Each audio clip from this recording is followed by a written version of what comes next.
very delicate terracotta tiles are hand washed. Because you gotta hand wash your delicates, and the Wrigley Building is no different. And yeah, that is about the caliber of joke you can expect for the next hour. Welcome. All right, we're heading underneath a low-hanging double-decker bridge. This is the Michigan Avenue DuSable Bridge. On the other side of this bridge is the second tallest building in our skyline, the Trump International Hotel and Tower. Completed in 2009 and designed by a Chicagoland native, a guy called Adrian Smith. It is a fantastic example of the design style contextualism. It is a style that seeks to flatter its context. So as an example, we see it has 3 distinct patio setbacks. Each one is at a very specific height. So this first setback here is the same height as the building's neighbor, the Wrigley Building. The second setback is the same height as Mather Tower. That is this white rocket ship shaped tower, the one that's trying to blind us all right now if we look at it. This tallest of these 4 that are all squished together immediately across the river.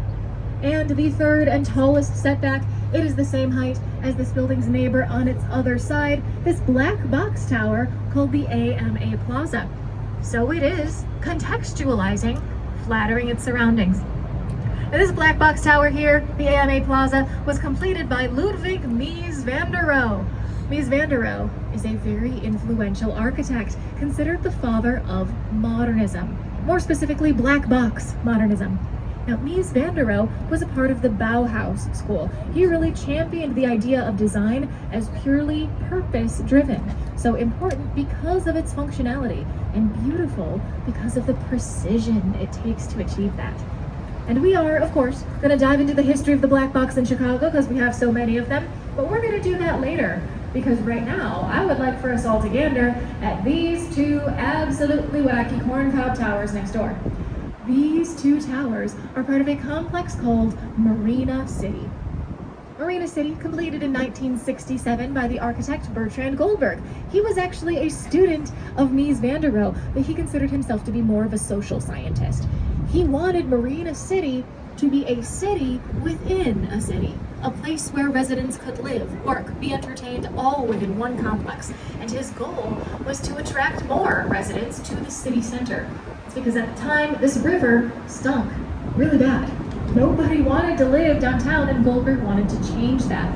He also totally rejected the black boxes of his mentor in favor of organic shapes. He's even quoted to say, "There are no right angles in nature, so you will find no right angles in my building," which is a very sassy quotation from Bertrand Goldberg. It does appear to be true, however. All of the apartment units are shaped kind of like flower petals, which is adorable. And within the complex, we have a hotel, a theater, shopping, restaurants, daycare center, bowling alley, gym, plenty of valet parking, and of course, a marina underneath. So only the essentials for your average Chicagoan.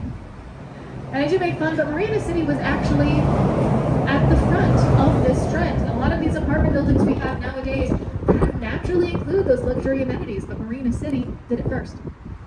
Now over here on our left, we have a blue reflective tower. This one has cutouts snaking all the way up to the top.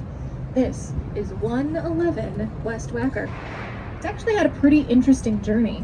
Construction on 111 started prior to the financial crisis of 2008. It only made it up a third of its projected 90 floors before construction had to stop. But then, in 2012, new development